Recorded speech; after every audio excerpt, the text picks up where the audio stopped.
During the 1980s, Lebanese terrorists backed by Iran targeted the United States. It was about 30 years ago. I was here on assignment in Beirut, and we received word that the U.S. Embassy had been attacked in East Beirut by a suicide car bomber. The truck exploded less than 30 yards from the embassy building entrance. We rushed up to the location. When we got there, I'll never forget it. There was a bomb blast crater that was huge. Nearby, there were a couple of cars that were a wreck. They were still smoldering. Of course, the embassy had been damaged severely.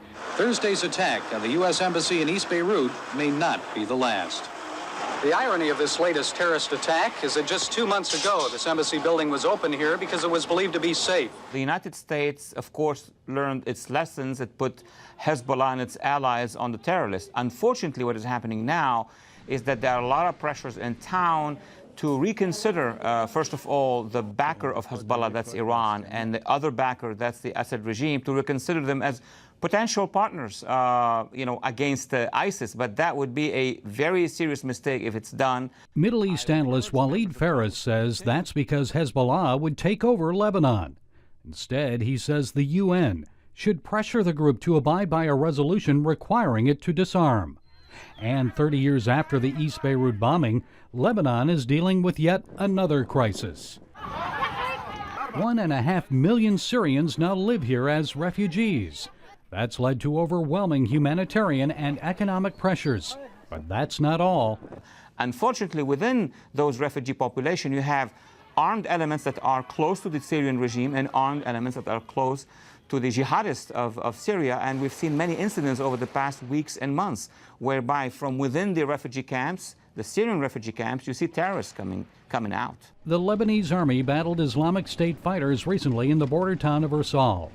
Faris expects ISIS to target northern Lebanon, including the city of Tripoli. He believes Hezbollah will gain more control over the country as it mobilizes the Lebanese, including some Christians, to oppose ISIS. Lebanese Christians are now arming themselves to avoid the same fate as believers in Syria and Iraq. But with complicated loyalties in the Middle East, who should they trust? Faris simply urges Christian factions to unite. It's not a good idea for fighting ISIS to be the friend of Hezbollah and for fighting Hezbollah to be the friends of ISIS.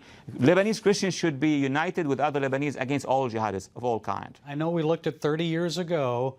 What about 30 years from now? What will Lebanon look like? It's going to depend a lot on what Washington will be doing in the next 5 to 6 years.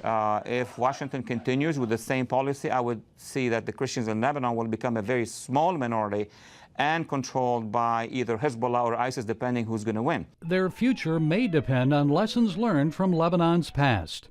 Washington choices affect Middle East power, and the results can have a lasting impact on America.